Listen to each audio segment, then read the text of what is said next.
Hello दोस्तों, एक लड़की की दर्द भरी कहानी में आप सभी का स्वागत है। बात है एक गांव की, जहां पर एक लड़की रहती थी। उसका पढ़ाई करने में मन भी लगता था। वे दो बहनें और उन दोनों बहनों से छोटा उनका एक भाई था।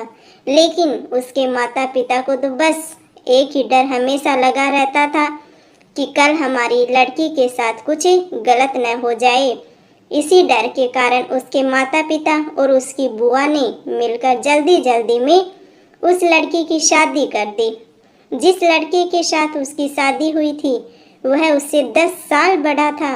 उसे उसके बारे में काफ़ी कुछ बताया गया था कि इसके पास तो काफ़ी पैसे हैं और तू शादी के बाद तो मौज करेगी, मज़े में रहेगी।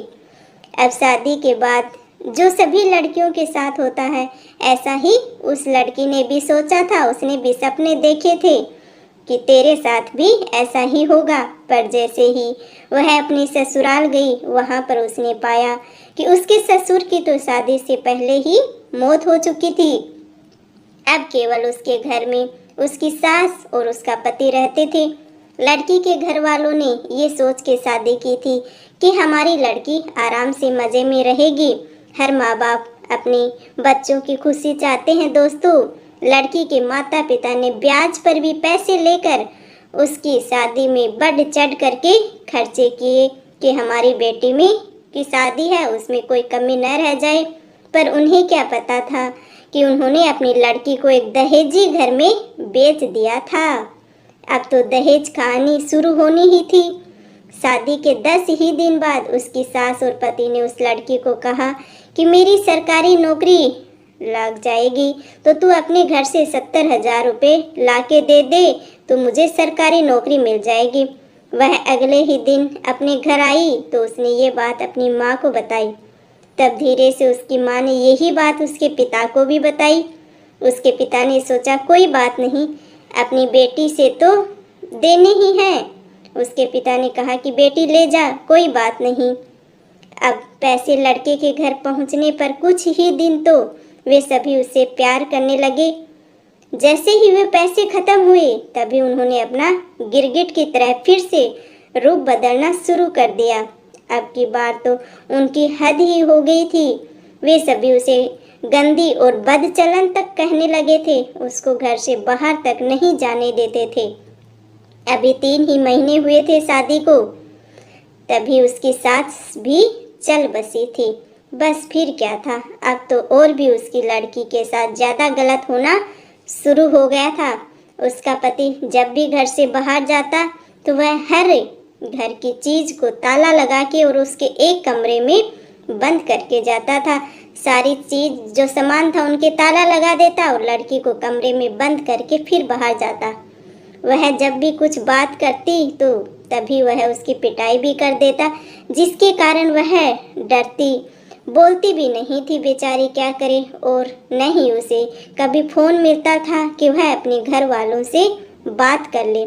जब भी वह कहती तो उसे यही बात सुनने को मिलती कि मेरे फ़ोन में तो पैसे ही नहीं है, बैलेंस ही नहीं है।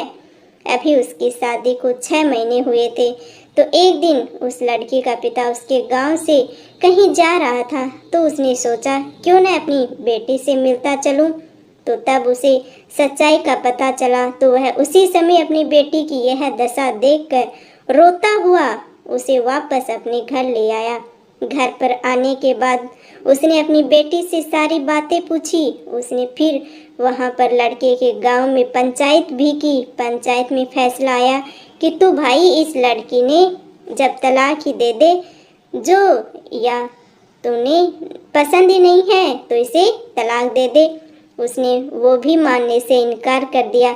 अब वह लड़के अपने माता पिता के पास रहकर 12वीं क्लास में पढ़ाई के साथ साथ कंप्यूटर भी सीख रही है और अपनी पिछली ज़िंदगी को भूलने की कोशिश करती है। पर लेकिन कोई न कोई उसे फिर से उस ज़िंदगी की याद दिला देता है, जिससे उसकी रूह भी कांप उठती है। उन बातों को सोचकर ही उनका दिल है वो घबरा जाता है। अब मैं आप सभी से कुछ बातें पूछना चाहूँगी कि आप की इस कहानी के बारे में क्या राय है। अगर उस लड़की के पिता की जगह आप होते तो आप क्या करते, कमेंट करके ज़रूर बताना, क्योंकि एक लड़की की शादी कर देना किसी समस्या का समाधान नहीं है दोस्तों। पहले अपनी लड़की को पढ़ाओ लिखाओ, उसके पैरों पे खड़ा करो, ताकि वो आगे जाकर भी किसी चीज़ की दिक्कत ना हो। आपकी क्या राय है कमेंट करके ज़रूर बताना। मिलते हैं आप लोगों से एक ऐसी ही कहानी के साथ, तब तक के लिए राम राम जी सभी को। अपनी बेटियों को पढ़ाओ लिखाओ, बच्चों की तरह उन्हें अपने पैरों पे खड़ा करो दोस्तों, उसके बाद में ही शादी करना। Thank you. राम राम जी सभी को। मिलते हैं अगली कहानी में।